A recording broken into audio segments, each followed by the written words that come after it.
정봉재 정치쇼 4부 순서 들어가겠습니다. 자, 매주 월요일 할 말을 하는 돌직구 정두원 의원 대신 나온 땜빵 이한석 SBS 기자 자리하셨습니다. 네, 전문 땜빵 SBS 이한석입니다. 전문 땜빵이란 모든 문제 전문가지 사실은. 아니, 지금은 예. 제가 오늘 주제와 관련해서 예. 제가 지금 파견 중이기 때문에 아하. 실제로 제가 여기에 대해서 할 말이 있어서 나온 거예요. 아, 모든 법조 문제 파견이? 갑자기 법조 파견을 가라는 거 오호. 보니 파견 왔거든요. 일주일째. SBS 법조 예. 초에이스거든. 예. 그건 아니고요. 부인도의 법조야. 요즘 SBS가 법조 특종 많이 내더라고요. 보니까요. SBS하고 한겨레 서영지. 제가 빠지니까 잘 되는 거죠. 예. 자, 정태근 의원님 자리하셨습니다. 예, 안녕하세요. 예. 자, MB 수사. 종결판? 총 정리. 오늘 한번 해드릴까요? 예. 예. 여기 또 태생적 전문가가 한 분 계시잖아. 뭐 내공은 제가 뭐 정태근 의원님만큼은 안 되겠지만 예. 일단 뭐 검찰 수사 진행 상황에 대해서만 좀 간단하게 제가 오늘 정리를 해드릴게요. 예. 네. 그래서 표피적인 거. 네. 그다음에 이제 정태근 의원님 본질적인 거. 그렇죠.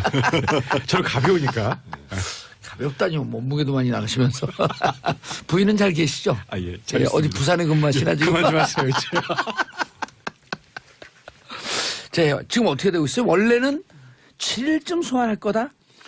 그 이제 여러 가지 뭐 갑론을박 여러 가지 얘기들이 나왔어요. 근데 예. 사실은 저는 처음부터 올림픽 이후에 소환이 될 거다라고 계속 전망을 해왔었고요. 근데 실제로 이제 이런 겁니다. 그러니까 지금 축구로 말하면 예. 한 골 앞서고 있어요. 그러면 이게 바로 끝낼 수 있습니까? 아니거든요. 서든데스가 아닌 거예요. 전후반 총 합쳐서 90분이라는 정해진 시간 동안은 계속 뛰어야 되는 거죠. 그러니까 말 그대로 이명박 전 대통령을 겨냥한 지금 검찰의 수사라는 게 여러 갈래로 벌려져 있단 말이에요. 이거를 다 담아서 어느 정도 대통령은 여러 번 소환할 수 없으니까 한 번 소환해서 직접 이제 설명을 들어야 되기 때문에 예. 여러 가지 수사의 진도와 진척 사항들을 감안했을 때 지금은 한 전반 30분 정도 야구로 말하면 한 3이닝 3회 말 정도 끝났다라고 보여지는 거예요. 그렇기 때문에 이 수사를 뭔가 있어 보이죠.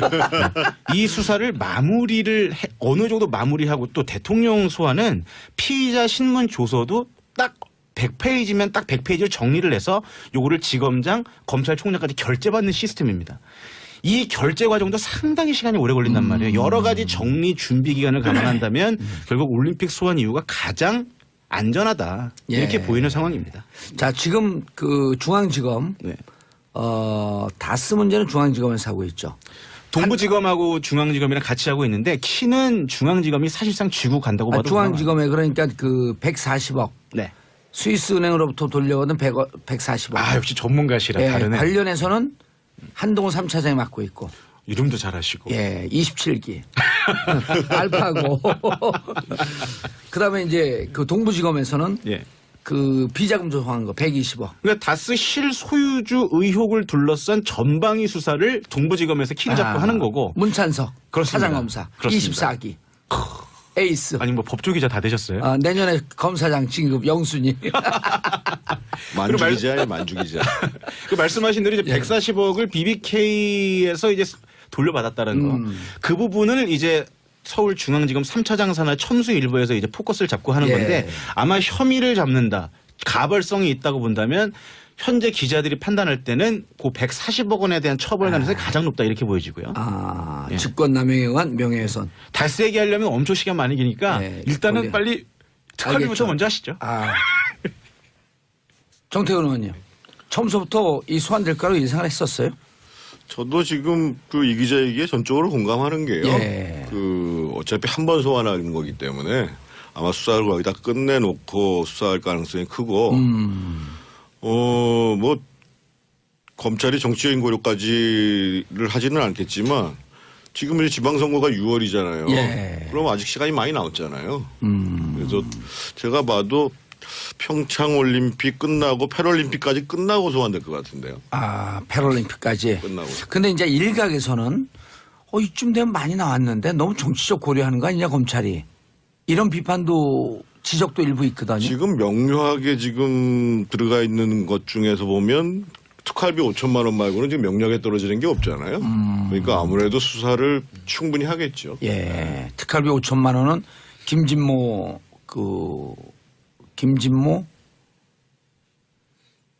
정무 비서관이 예. 민정비서관. 민정비서관이 누구죠? 인마금융으로 예. 장성명 비서관 통해서 장기 수절 가지고 그거만 좀 명령에 딱 떨어진다 이런 말씀이신 거죠? 나머지 부분들에 대해서는 지금 계속 흘러나오는 얘기죠. 흘러나오는 얘기에서 현실적으로 좀 어렵다. 근데 특활비 쪽으로 쭉 가다가 요즘 또 벼랑을 다스 쪽으로 딱 확 틀어요. 이게 왜 그런 거예요? 뭐 작전이에요? 아니면 그런 건 아닌 것 같고요. 예. 지금 수사를 나눠서 하다 보니까 나오는 거고 특활비 문제는 지금 이제 결국은 예상 외로 지금 이제 김백준 전 총무기획관이 지금 얘기를 하고 있잖아요. 그래서 아마 이 양반 그러니까 사실은 김백준 씨가 굉장히 중요한 문제인 게 다스 140억에 대한 직권 남용 문제도 저는 제가 이전에 한번 말씀드렸잖아요. MB까지 처벌하기가 쉽지 않을 거라고 봤던 게 김백준 씨가 떠안을 가능성이 있다. 총무기획관으로. 근데 지금 이제 특활비 관련해 가지고 진술이 나오기 시작했단 말이에요. 그러면 사실은 이명박 전 대통령 입장에서 보면 좀 심각하죠, 상황이. 심각하고 또 한 가지는 특활비 관련해서는 무엇보다도 지금 이제 김주성 씨라는 분이 계시잖아요. 기조실장 했던 분.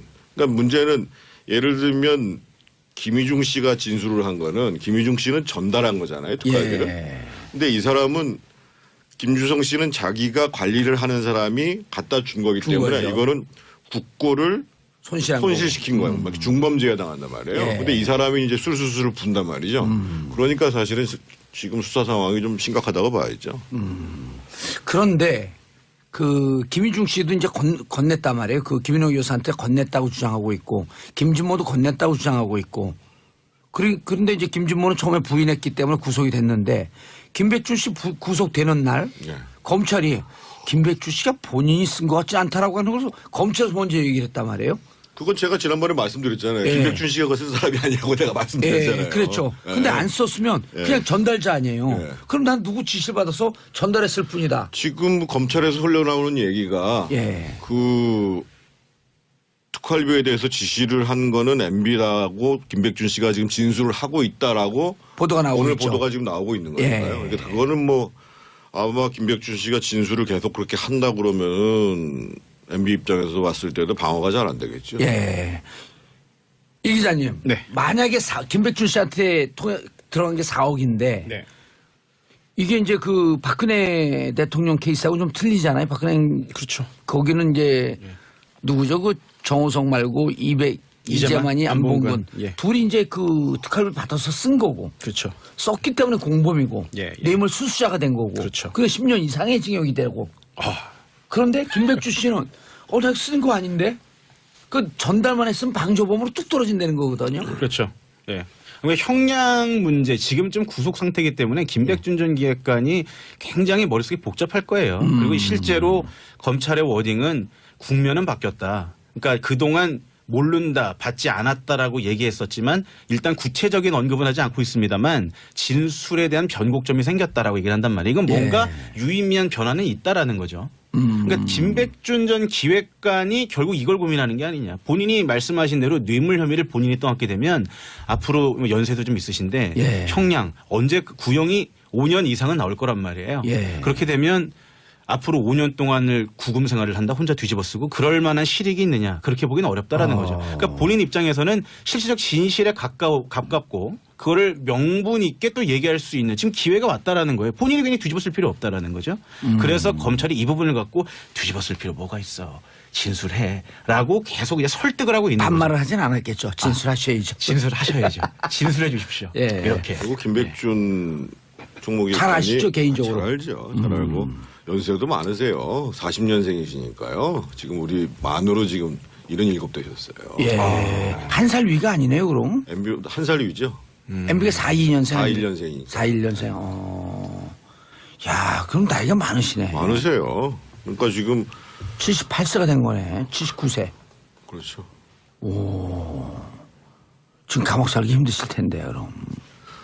그분이 천성이 참 착하신 분이세요. 모질게 살아오시지를 않으신 분이거든요. 그래서 아마 굉장히 힘들 겁니다 지금. 다 얘기할 거라고 그렇게. 그거는 모르겠습니다. 그거는 모르겠고. 그 지금 MB 측에서 지금 김백준 그 기획관을 만나려고 애쓰고 있다고 그러는데 저는 사실 그 기사하고는 좀 다르게 보고 있는 게요. 제가 예. 뭐 누구라고 말씀드릴 수는 없습니다만 김백준 기획관이 들어가실 때 예. 자문을 한 변호사가 그리고 변호사 선임을 도와준 변호사가 지금 이제 그 이명박 전 대통령도 자문을 하고 있거든요. 예. 그래서 아마 얘기는 오고 가고 있는 거는 맞는데 문제는 이제 김백준 기획관님 본인의 지금 심정이 어떻게 되어가고 있는가라는 것들을 누구도 지금 정확히 헤아리기가 어려운 거죠. 특히 이명박 대통령 측으로 보면은 굉장히 불안한 게 되는 거죠. 알겠습니다. 샤벨03 짧은 문자 50원 긴 문자 100원 문자 보내주시고요. 여러분들은 지금 보수의 품격 정도원 의원과 SBS 이한석 기자님을 통해서 MB 수사 사건 총정리를 듣고 계십니다. 3640님 정태근 의원님 지난주 SBS 2시 TV 프로에서 처음 뵀습니다. 말씀만큼 외모도 멋지시더군요. 두 분 같은 정치인이 많았으면 좋겠습니다. 지난주 양복 입고 온 날이었죠? 예, 오늘도 나갑니다. 아, 오늘도 나가요? 오, 주영진. 예. 오, 이한석 기자님. 예. 적어도 우리가 주영진 그 기자한테는 져서는 안 되겠죠? 아유, 청취율이 높지 않습니까, 이 프로가? 훨씬 높죠. 자, 접촉을 하고 있다. 그런데 이제 가족들이 들어갈 때 들어가고 나서 가족들은 완전히 돌아서서 왜 그걸 독박을 쓰냐. 그래서 설득을 하고 많이 넘어왔다. 좀 왔다 갔다 하다 이제는 얘기를 다 하는 쪽으로 굳혔다라고 하는 게 지난주 말쯤 나온 얘기거든요. 그렇죠. 그러니까 진술이 바뀐 거는 맞는 것 같아요. 예. 맞는 상황인데 이제 중요한 건 이런 겁니다. 그 이명박 전 대통령 측에서 이제 법률팀이 구성이 됐고 그리고 이게 좀 설명을 좀 간단하게 드리면 박근혜 전 대통령이 특수활동비랑은 좀 구조적으로 다른 게 박근혜 전 대통령은 국정원장한테 오더를 줘서 개인적으로 받은 거예요. 개인적으로 특활비를 받은 겁니다. 그러니까 구조는 되게 간단한 거예요. 근데 이명박 전 대통령 같은 경우에는 서울시 라인들 김백준, 김희중 전 실장을 통한 서울시 라인들 그리고 심지어 민정수석실도 쿠션을 통해서 받았단 말이에요. 다시 말하면 이명박 정부 당시 청와대가 국정원의 특수활동비를 구조적으로 청와대 자체가 나서서 규칙적으로 상납을 주기적으로 상납을 받았다는 구조적인 문제입니다. 그러니까 이런 문제이기 때문에 혐의 하나하나가 다 이명박 전 대통령을 겨냥할 수 있는 문제다. 그렇기 때문에 이 전 대통령 입장에서는 특히 이상득 전 의원 돈 받은 것도 특활비 받은 의혹까지도 이명박 전 대통령을 바라보고 겨냥할 수 있는 혐의들이기 때문에 본인 입장에서는 구체적으로 어떤 진술이 바뀌었는지 실제로 진술을 했는지 이런 것들을 일일이 두들겨 보는 게 대단히 중요한 문제일 수밖에 없는 그 거죠. 김백준 측을 무조건 만나고 그쪽이 어떻게 진행되는지를 계속 관심을 갖고 들여다봐야 될 거 아니에요. 그렇죠. 그래서 계속 만나보고 싶어 하는 건데 근데 문제는 이게 있는 거예요. 어차피 키는 검찰이 쥐고 있는 거예요. 근데 사실 저희가 현장에서 취재하는 취재기자 입장에서는 김백준 전 기획관이나 김희준 전 실장이 받은 특수활동비는 빙산의 일각이다. 이건 수사의 본류가 아니더라는 겁니다. 그러니까 이명박 전 대통령 측에서 오히려 한 발 더 늦게 가고 있는 거다. 그러니까 이 싸움은 결국 검찰이 유리할 수밖에 없다. 액수가 더 커진다?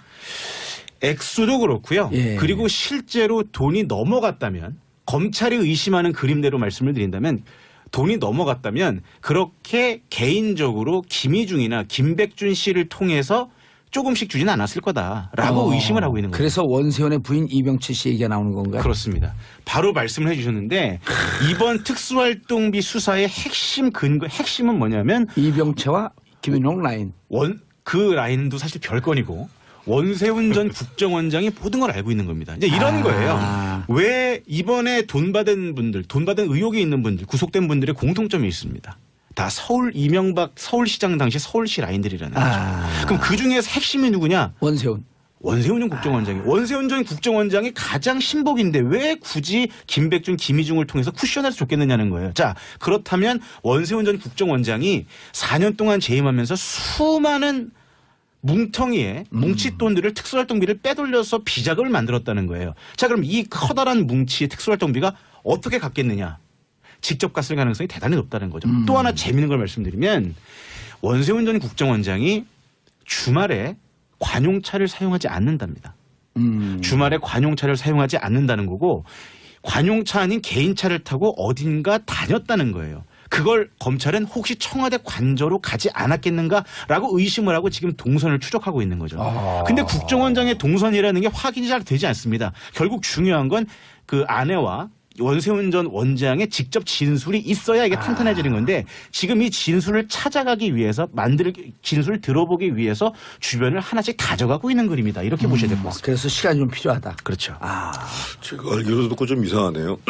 사실은 국정원장은 경호 문제가 있어가지고 예. 휴일이라도 사실은 그 관용차를 써야지 맞는 그렇죠. 거거든요. 근데 그건 참 그렇고 아까 서울시 인맥이라고 말씀드렸는데요. 그 서울시 인맥을 포함해서 그러니까 저희가 이제 정도원 의원하고 계속 했던 얘기 권력의 사유화 얘기를 했잖아요. 예. 그래서 이제 청와대를 정점으로 해서 국정원, 검찰, 국세청, 공직윤리지원관실 이렇게 이제 이 네트워크를 만들어 놓고 사실은 권력을 운영했는데 거기에 이제 핵심적인 인맥 중에 이제 상당 부분이 이제 서울시 인맥이라는 출신들이다. 거고 아하. 서울시 아닌 사람도 있는 거고 그렇죠. 이런 거고 그래서 아까 이제 구조화 문제라는 게 이제 거기서 비롯되는 문제죠.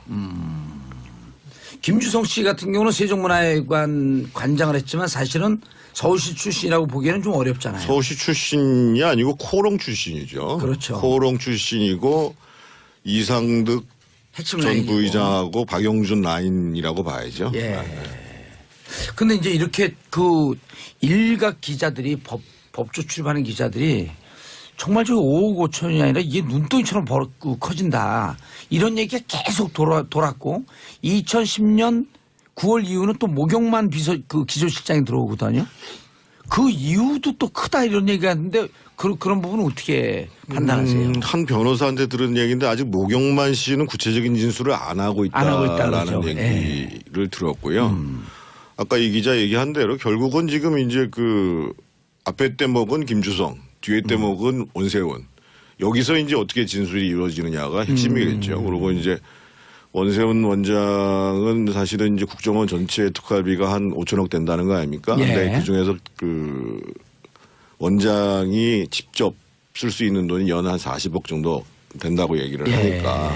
그리고 어차피 그건 이제 근거를 안 남기도 되는 문제여가지고 결국은 이제 원세훈 원장 전 원장이 어떻게 진술을 하느냐 이게 이제 핵심이라고 봐야 되겠죠. 이 기자님 여기서 저 그러면, 첨언을 예. 하나 드리고 예. 갈게요. 그 말씀하셨던 거에 좀 첨언을 하자면 이번 원세훈 전 원장 사건, 특활비 사건, 이명박 정부의 특활비 사건이 왜 더 중요한 포인트냐면 바로 이런 겁니다. 국정원장이 쓸 수 있는 특활비라는 게 이제 어느 정도 한도가 있을 거예요. 그렇죠. 근데 이번 사건이 특징은 뭐냐면 대북 공작금, 해외 공작금 이렇게 각 1, 2, 3차 산하로 배당되는 특수활동비 명목들이 있단 말이에요. 이런 돈들까지 별도의 운영비 명목으로 별도의 명목을 만들어서 빼돌려 의혹이 있다라는 거예요. 그러니까 국정원장이 직접 특수활동비를 집행한 게 아니라 직원들이 대북 공작하라, 해외 공작하라고 하면서 명목으로 만들어준 특수활동비까지도 빼먹었다라는 거죠. 그런 의혹이 있다라는 그러니까 거죠. 처음에 그 스탠포드 대학으로 간 그 200만 그것도 불 해외 공작금. 그것도 해외 공작금이다라고 하는 의혹이 일었었잖아요. 그렇죠. 그래서 이번 문제는 더 심각하다. 그리고 사실 이번 특활비 수사가 들어가게 됐던 배경이 뭐냐면 박근혜 전 대통령 수사할 때 특활비 얘기가 나오고 나서 보니까 이렇게 얘기하는 겁니다. 아, 이거 관행이에요. 남재준이 그렇게 얘기했다는 거죠. 그렇죠. 예. 관행이라는 얘기, 그 모티브 하나를 가지고 사실은 기대하지 않았던 특활비를 들어갔던 거예요. 그러고 보니까 이야. 원세훈 국정원은 엄청나더라. 이렇게 돼서 수사가 이렇게 확전이 됐던 거죠. 예. 그러니까 이 수사는 잘 보셔야 됩니다. 그러니까 다스 수사는 이명박 전 대통령에 대한 정치적, 도덕적 타격을 주는 수사라면 예. 실질적으로 법적인 책임을 물을 수 있는 수사라면 결국 특수활동비가 경부선이다. 이렇게 보셔야 됩니다. 이건 이제 그 국고 손실, 네. 뇌물, 그렇죠. 공여, 뇌물 수뢰 이렇게 되면 구형량으로 따지면 어마어마할 겁니다. 다스 수사도 들여다봐야 되잖아요, 정태근 의원님. 지금 다스 수사도 그 문제인 거죠. 예를 들면 김백준 원장이 이제 지금 가장 핵심되는 게 지금 140억에 대해서 MB로 겨냥할 수 있는 부분들은 이렇게 직권 남용을 해가지고 예. 회수한 거냐 안 회수한 거냐. 근데 이거를 방어해 줄 수 있는 방어선이라는 게 김백준 전 총무기획관이었는데 예. 총무기획관이 내가 그거를 떠안을 이유가 없다라고 판단하면은 그게 갈 수 있는 데는 뻔하죠. 이게 심각해지는 거죠, 상황이. MB 쪽 지금 대응은 어떻게 하고 있을까요? 대응이 뭐가 있어요. 지난번에 정도는 얘기했잖아요. 무슨 뭐 서로 총이 있다고 해도 저쪽에 검찰에서 지금 미사일 쏘고 있는데 지금 대응이 되냐고요. 그리고 제가 지난번에도 말씀드렸지만 지금 참모들이 잘 몰라요, 이 내용을요. 그때 7명 경풍 쓴 사람들이 잘 몰라요. 그러니까 굉장히 이상한 방어만 하잖아요. 아니, 전 정돈 의원님이 얘기한 것 중에 제일 그 설득력이 있는 게 그 다스 문제에 대해서 8조 포기를 하든지 봉변을 당하든지 둘 중에 하나 선택을 해야 되는 거 아니냐. 그러니까 만약에 그날 성명을 발표했다고 하면 만약에 이제 다스가 당신의 것이 아니다라고 계속 주장하실 거면 아들을 비롯해서 내 관련 모든 사람들을 회사에서 퇴직시키겠다. 그리고 아들이 소유하고 있는 계열사도 매각하겠다. 그리고 이전에 이제 노무현 대통령이 했던 것처럼 국민들에게 정말 죄송하고 그리고 나한테 정말 책임을 묻기 위해서 나는 언제든지 소환에 응하겠다. 이렇게 얘기했어야지 맞다는 거죠. 그때 너무 그냥 형식적으로만 했다. 했죠. 이한석 기자님. 네. 다스요. 예. 아니 이제 거의 끝났어요. 뭘 또 얘기하려고 그래요. 예. 그러면은 보기에는 아까 이제 정태근 의원님은 패럴림픽까지 다 지나고 난 다음에 예. 언제쯤 보세요? 소환 시기를. 저는 올림픽 폐막식 직후에 소환 통보가 갈 거라고 보고요. 예. 그리고 이 수사의 포인트는 다스가 아니라 특수활동비다. 특수활동비의 앞으로의 수사 진행 방향을 유심히 보셔야 될 것 같아요. 알겠습니다. 자, 두 분 감사합니다. 인사하시고요. 예. 고맙습니다. 예, 저는 다스에 관해서 할 얘기가 한 다스가 넘지만 내일 10시 5분에 다시 돌아오겠습니다. 땡큐. 피스 코리아. 명예훼손. 다스 얘기하려면 엄청 시간 많이 기니까 일단은 빨리 특활비부터 먼저 하시죠. 정태근 의원님. 처음서부터 이 소환될 거라고 예상을 했었어요? 저도 지금 이 기자 얘기에 전적으로 공감하는 게요. 어차피 한 번 소환하는 거기 때문에 아마 수사를 거의 다 끝내놓고 수사할 가능성이 크고, 뭐, 검찰이 정치적인 고려까지를 하지는 않겠지만 지금 이제 지방선거가 6월이잖아요. 그럼 아직 시간이 많이 남았잖아요. 그래서 제가 봐도 평창올림픽 끝나고 패럴림픽까지 끝나고 소환될 것 같은데요. 패럴림픽까지. 끝나고. 근데 이제 일각에서는 이쯤 되면 많이 나왔는데 너무 정치적 고려하는 거 아니냐 검찰이. 이런 비판도 지적도 일부 있거든요. 지금 명료하게 지금 들어가 있는 것 중에서 보면 특활비 5천만 원 말고는 지금 명령에 떨어지는 게 없잖아요. 그러니까 아무래도 수사를 충분히 하겠죠. 특활비 5천만 원은 김진모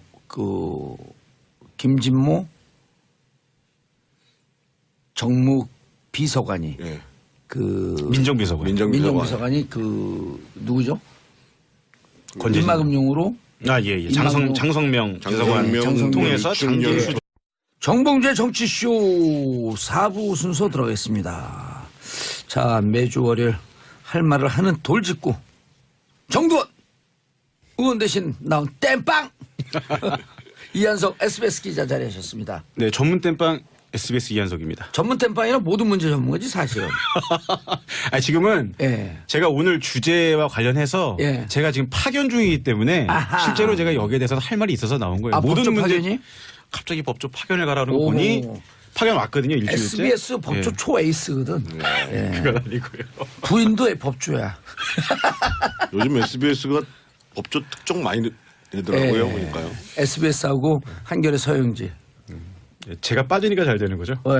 자, 정태근 의원님 자리하셨습니다. 예, 안녕하세요. 예. 자, MB 수사. 종결판? 총 정리. 오늘 한번 해드릴까요? 여기 또 태생적 전문가라고 있잖아. 내공은 제가 정태근 의원님만큼은 안 되겠지만 일단 검찰 수사 진행 상황에 대해서만 좀 간단하게 제가 오늘 정리를 해드릴게요. 그래서 표피적인 거. 그다음에 이제 정태근 의원님 본질적인 거. 그렇죠. 그거만 좀 명령에 딱 떨어진다 이런 말씀이신 거죠. 나머지 부분들에 대해서는 지금 계속 흘러나오는 얘기죠. 흘러나오는 얘기여서 현실적으로 좀 어렵다. 근데 특활비 쪽으로 쭉 가다가 요즘 또 벼랑을 다스 쪽으로 딱 확 틀어요. 이게 왜 그런 거예요? 뭐 작전이에요? 아니면 그런 건 아닌 것 같고요. 지금 수사를 나눠서 하다 보니까 나오는 거고 특활비 문제는 지금 이제 결국은 예상 외로 지금 이제 김백준 전 총무기획관이 지금 얘기를 하고 있잖아요. 그래서 아마 이 양반, 그러니까 사실은 김백준 씨가 굉장히 중요한 문제인 게 다스 140억에 대한 직권 남용 문제도 저는 제가 이전에 한번 말씀드렸잖아요. MB까지 처벌하기가 쉽지 않을 거라고 봤던 게 김백준 씨가 떠안을 가능성이 있다. 총무기획관으로. 근데 지금 이제 특활비 관련해 가지고 진술이 나오기 시작했단 말이에요. 그러면 사실은 이명박 전 대통령 입장에서 보면 좀 심각하지요, 상황이. 심각하고 또 한 가지는 특활비 관련해서는 무엇보다도 지금 이제 그 김주성 씨라는 분이 계시잖아요. 기조실장 했던 분. 그러니까 문제는 예를 들면 김희중 씨가 진술을 한 거는 김희중 씨는 전달한 거잖아요, 특활비를. 근데 이 사람 요거를 지검장, 검찰총장까지 결재받는 시스템입니다. 이 결재 과정도 상당히 시간이 오래 걸린단 말이에요. 여러 가지 정리 준비 기간을 감안한다면 결국 올림픽 소환 이유가 가장 안전하다 이렇게 보이는 상황입니다. 자, 지금 그 중앙지검 다스 문제는 중앙지검에서 하고 있죠. 동부지검하고 중앙지검이랑 같이 하고 있는데 키는 중앙지검이 사실상 쥐고 간다고 봐도 중앙지검에 그러니까 그 140억 네. 스위스은행으로부터 돌려오는 140억. 아 역시 전문가시라 다르네. 관련해서는 한동훈 3차장이 맡고 있고. 이름도 잘하시고. 27기. 알파고. 그다음에 이제 그 동부지검에서는 그 비자금 조성한 거 120억. 그러니까 다스 실소유주 의혹을 둘러싼 전방위 수사를 동부지검에서 키를 잡고 하는 거고. 문찬석 그렇습니다. 사장검사 그렇습니다. 24기. 에이스. 아니 뭐 법조기자 다 되셨어요? 내년에 검사장 진급 영순위. 만주기자예요, 만주기자. 그 말씀하신 대로 이제 140억을 BBK에서 이제 돌려받았다는 거. 그 부분을 이제 서울중앙지검 3차장 산하 첨수 일부에서 이제 포커스를 잡고 하는 건데 아마 혐의를 잡는다. 가벌성이 있다고 본다면 현재 기자들이 판단할 때는 그 140억 원에 대한 처벌 가능성이 가장 높다 이렇게 보여지고요. 직권남용. 저는 가벼우니까. 가볍다니 몸무게도 많이 나가시면서. 부인은 잘 계시죠? 예. 어디 부산에 근무하시나 지금? 그만 좀 하세요.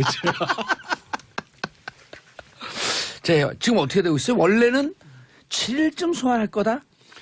그 여러 가지 뭐 갑론을박 여러 가지 얘기들이 나왔어요. 근데 사실은 저는 처음부터 올림픽 이후에 소환이 될 거다라고 계속 전망을 해왔었고요. 근데 실제로 이제 이런 겁니다. 그러니까 지금 축구로 말하면 한 골 앞서고 있어요. 그러면 이게 바로 끝낼 수 있습니까? 아니거든요. 서든데스가 아닌 거예요. 전후반 총 합쳐서 90분이라는 정해진 시간 동안은 계속 뛰어야 되는 거죠. 그러니까 말 그대로 이명박 전 대통령을 겨냥한 지금 검찰의 수사라는 게 여러 갈래로 벌려져 있단 말이에요. 이거를 다 담아서 어느 정도 대통령은 여러 번 소환할 수 없으니까 한 번 소환해서 직접 이제 설명을 들어야 되기 때문에 여러 가지 수사의 진도와 진척 사항들을 감안했을 때 지금은 한 전반 30분 정도 야구로 말하면 한 3이닝 3회 말 정도지 끝났다라고 보여지는 거예요. 그렇기 때문에 이 수사를 뭔가 있어 보이죠. 이 수사를 어느 정도 마무리하고 또 대통령 소환은 피의자 신문 조서도 딱 100페이지면 딱 100페이지를 정리를 해서